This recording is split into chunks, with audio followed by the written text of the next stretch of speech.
Hello, dear viewers. Ever found yourself pondering over the intricacies of political science? As we traverse through the labyrinth of knowledge, we often stumble upon terms that seem to overlap, yet hold distinct meanings. Today we're going to delve into two such terms that often spark curiosity and confusion in equal measure: comparative politics and comparative government. Have you ever wondered about the subtle differences that separate these two terms? Does the word politics evoke a different image in your mind compared to government? If you're nodding your head in agreement, then you're not alone. Many students, scholars, and even professionals often grapple with understanding these concepts. But fear not, for we're here to break down these complex ideas into digestible pieces. We'll explore the unique characteristics of each term, their origins, and how they fit into the grand scheme of political science. Stay tuned as we delve into the fascinating world of political science to unravel these concepts. First, let's start by understanding what comparative politics is. Comparative politics at its core is a branch of political science. It's like a microscope for political systems, allowing us to closely examine and compare the inner workings of different governments worldwide. But it's not just about making straight comparisons. It's about digging deeper, understanding why these systems function the way they do and what makes them tick. Think of comparative politics as a detective sifting through a vast sea of political structures, systems, and institutions. It's on a mission to seek out patterns, to understand the why and how of politics. It's not just about observing that one country is a democracy and another is a dictatorship.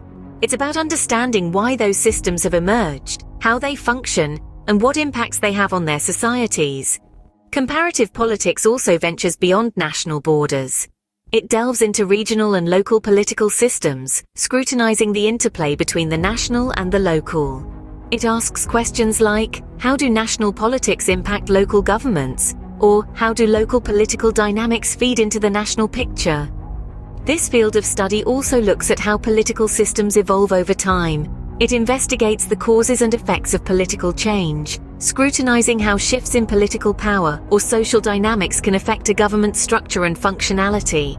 It's like a time traveler, moving back and forth through the annals of political history, observing, comparing, and understanding the evolution of political systems. So, in a nutshell, comparative politics is a method of study, a lens through which we view and understand the complexities of the political world. It's a tool that helps us make sense of the diverse and often complicated political landscapes that exist around us. It's a bridge that connects the past and the present, the local and the national, the simple and the complex. Now that we've understood what comparative politics is, let's move on to comparative government. Now, on to comparative government. What does this term mean? Well, comparative government is a method of studying the governmental systems in a comparative way.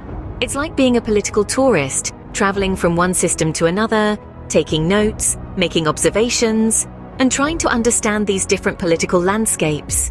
The main goal of comparative government is to identify and understand the different types of political organizations that exist. It's about exploring how different governments function, how they're structured, and the roles they play in their respective societies. In a way, it's like comparing different types of machinery. Each machine has its own unique design, its own way of functioning. Each machine is built to serve a specific purpose. In the same way, each government has its own unique structure, its own way of functioning, and its own specific role within its society. Comparative government also delves into the various political ideologies that guide these governments. It investigates how these ideologies shape the policies, laws, and practices of the government.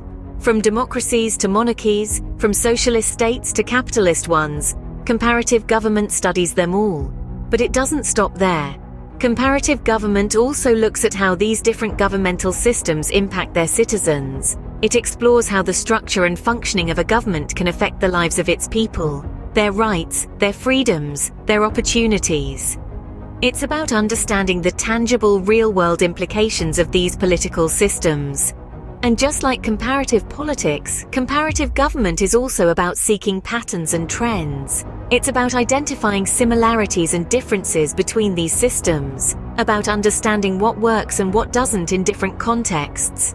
So, to sum it up, comparative government is about studying and understanding the different governmental systems that exist in our world. It's about exploring the structures, the functions, the ideologies, and the impacts of these systems.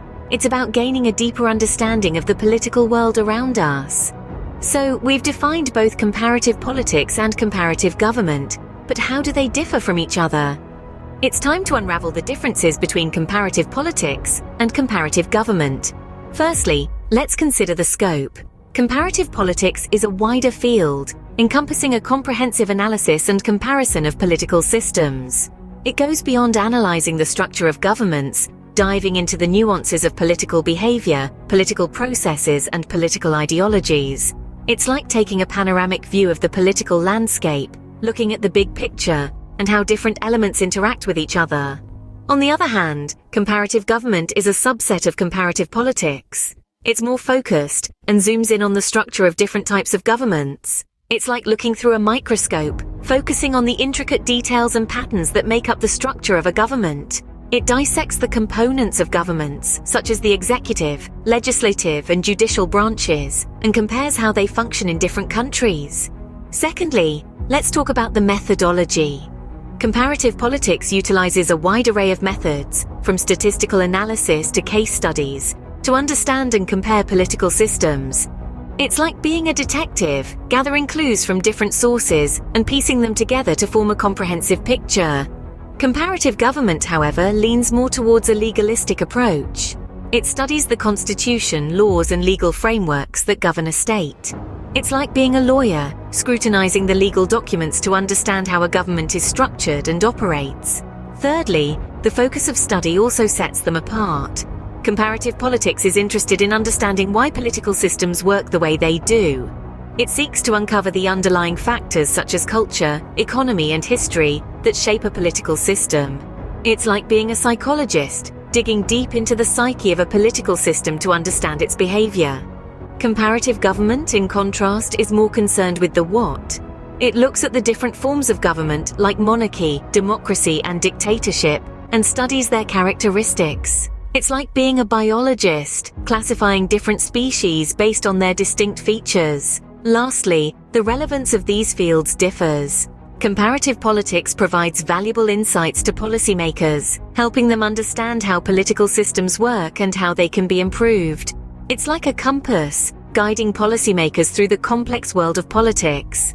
Comparative government, meanwhile, provides a blueprint of a government structure. It can help in designing a new government or reforming an existing one. It's like an architect's plan, providing a detailed layout of a government structure.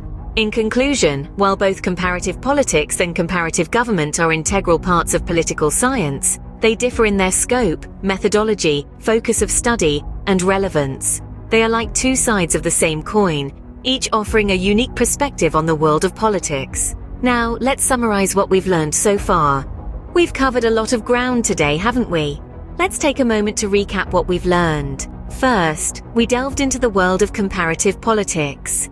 It's about more than just comparing political systems and processes across different countries or regions. It's a broad field that also takes into account how these political systems interact with society, culture, economics, and history. It's like a vast, intricate tapestry with countless threads interweaving. And each thread tells a story of power, influence, and change. Then we turned our attention to comparative government. This is a more specific field, focusing solely on the structure and workings of governments across the globe. It's like putting each government under a microscope, examining their structures, systems, and processes. It's about understanding the blueprint of power, how it's distributed, and how it operates. Now, the key differences between comparative politics and comparative government might seem subtle, but they are crucial. Comparative politics is the big picture, the broader view. It's about context, connections, and the interplay of many different factors. On the other hand, comparative government is the close-up, the detailed examination of government structures and processes. It's about specifics, systems, and the mechanics of power. Why is this distinction important, you may ask? Well, studying both comparative politics and comparative government can provide a deep, well-rounded understanding of how power works, how governments operate, and how politics shapes our world. It's like having both a map and a compass when navigating the complex terrain of political science. So whether you're a budding political scientist or just a curious mind, knowledge of these two fields can enrich your understanding of our world's diverse political landscapes. Thank you for journeying with us through this exploration of comparative politics and comparative government. Until next time, keep questioning and keep learning.